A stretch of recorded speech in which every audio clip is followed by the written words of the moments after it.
മഹാനായ ഗൗസുൽ ആളം മുഹിയുദ്ദീൻ അബ്ദുൽ ഖാദിറുൽ ജീലാനി റളിയല്ലാഹു അൻഹുവിന്റെ പുണ്യത്തിലെ ഒരു പരാമർശം നമുക്ക് വായിക്കാം. ഗൗസുൽ ആളം തങ്ങൾ പറയാണ്,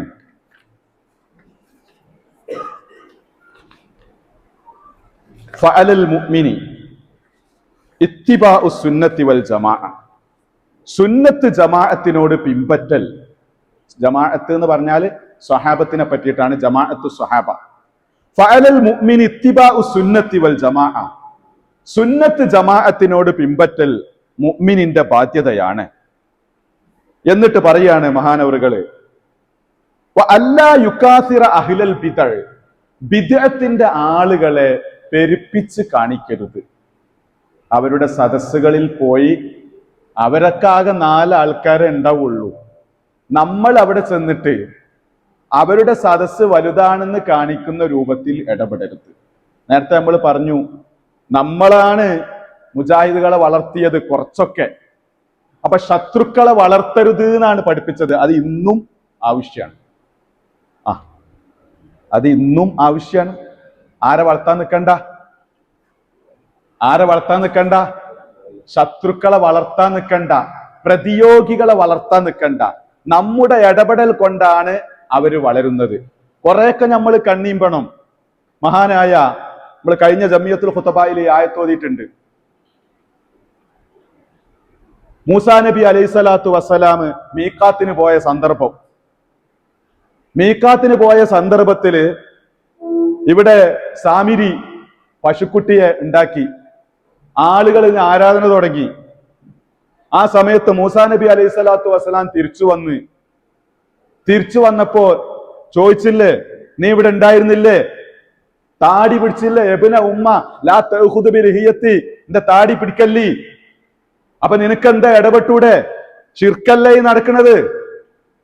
ഇന്നീ ഖശീതു അൻ തഖൂല ഫറഖത ബൈന ബനി ഇസ്രായീൽ, ബനു ഇസ്രായേലുകളുടെ ഇടയിൽ 2 ഗ്രൂപ്പാക്കിന്ന് നിങ്ങൾ പറയോ എന്ന് എനിക്ക് പേടിണ്ടായത് കാരണമാണ് ഞാൻ ഇടപെടാത്തത്. നിങ്ങൾ വരുന്നത് വരെ കാത്തുന്നതാണ്. ഞാൻ ഇടപെട്ടാൽ എന്താകും?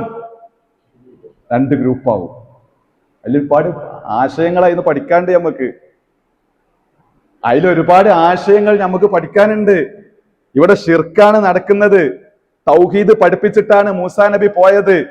ഹാറൂൻ നബി മൂസാ നബിയുടെ അത്ര റീച്ച് കിട്ടൂല. അപ്പൊ ഹാറൂൻ നബി ഇടപെട്ടാൽ എന്താകും? 2 വിഭാഗമാവും, തല്ലും. അപ്പൊ ഞാൻ അവിടെ ഇടപെടാതിരുന്നതാ. എന്തേ? ഖശീതു അൻ തഖൂല ഫറഖത ബൈന ബനി ഇസ്രായീൽ, ബനു ഇസ്രായേലുകളുടെ ഇടയിൽ പിളർപ്പുണ്ടാക്കി, ഗ്രൂപ്പ് ഉണ്ടാക്കി, തല്ലിച്ചു എന്ന് നിങ്ങൾ പറയൂന്ന് ഞാൻ പേടിച്ചതാണ്. അതുകൊണ്ട് എന്റെ താടി പിടിക്കണ്ട. അതിൽ വലിയൊരു പാടുണ്ട്, ഒരുപാട് പാടുണ്ട്. ഈ സമയത്ത് വളരെ പ്രസക്താണ് ആ വിഷയം. ആലോചിച്ച് നോക്ക്. ഞാൻ കൂടുതൽ ഇവിടുന്ന് പറയണില്ല. അപ്പോ ഇമാം ഗൗസുൽ ആളം മുഹിയുദ്ദീൻ അബ്ദുൽ ഖാദിർ ജീലാനി റളിയല്ലാഹു അൻഹു പറയാണ്, വഅല്ലാ യുകാസിറ അഹ്ലൽ ബിദ്അ, ബിദ്അത്തിന്റെ ആൾക്കാരെ പെരുപ്പിച്ച് കാണിക്കരുത്. അപ്പൊ പെരുപ്പിച്ച് കാണിക്കാൻ പോലെ വീഡിയോ കേൾക്കലും പെരുപ്പിച്ച് കാണിക്കലാണ്. എന്തേ? അത് അതിലും പെട്ട്. സദസ്സിൽ മാത്രമല്ല, ഹുസൈൻ സലഫിന്റെ, ഞാൻ ഹുസൈൻ സലഫി എന്ന് പറയണില്ല. അപ്പൊ നിങ്ങൾ വിചാരിച്ചാൽ ഹുസൈൻ സലഫിയുടെ കേൾക്കാനോ വേണ്ട, ഞാൻ അതും പറയണില്ല. മനസ്സിലായോ? ഏതെങ്കിലും ഒരു മൗലവിയുടെ ക്ലിപ്പ് അല്ലെങ്കിൽ അവന്റെ വീഡിയോ നമ്മളിങ്ങനെ കേട്ടാല് എന്താ ഉണ്ടാവുക? അത് ഓനെ പെരുപ്പിക്കൽ തന്നെയല്ലേ. ഓന്റെ പ്രസ്ഥാനത്തിന്റെ ആൾക്കാരും ആശ്വസിക്കൂലേ? അൽഹംദുലില്ലാ, ഇത്ര ആൾക്കാർ, ഇത്ര ആയിരങ്ങൾ കണ്ടല്ലോ നമ്മളെ വീഡിയോ.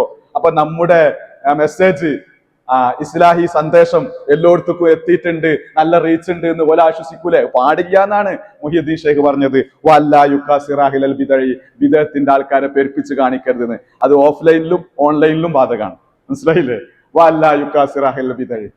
അന്ന് ഓൺലൈൻ ഇല്ല, അന്ന് ഓഫ്ലൈനേ ഉള്ളൂ. പക്ഷെ ഇപ്പൊ അങ്ങോട്ടും കൂടി വാർത്ത കൊണ്ടുപോവാ. വഅല്ലാ യുകാസിറ അഹ്ലൽ ബിദ്അ, ബിദ്അത്തിന്റെ ആൾക്കാരെ പെരുപ്പിച്ച് കാണിക്കരുത്. വലാ യുസല്ലിമ അലൈഹിം, അവർക്ക് സലാം പറയരുത്. അപ്പോ ഇതാണ് നമ്മളെ ബിദ്അത്തുകാരുമായിട്ടുള്ള നിലപാട്.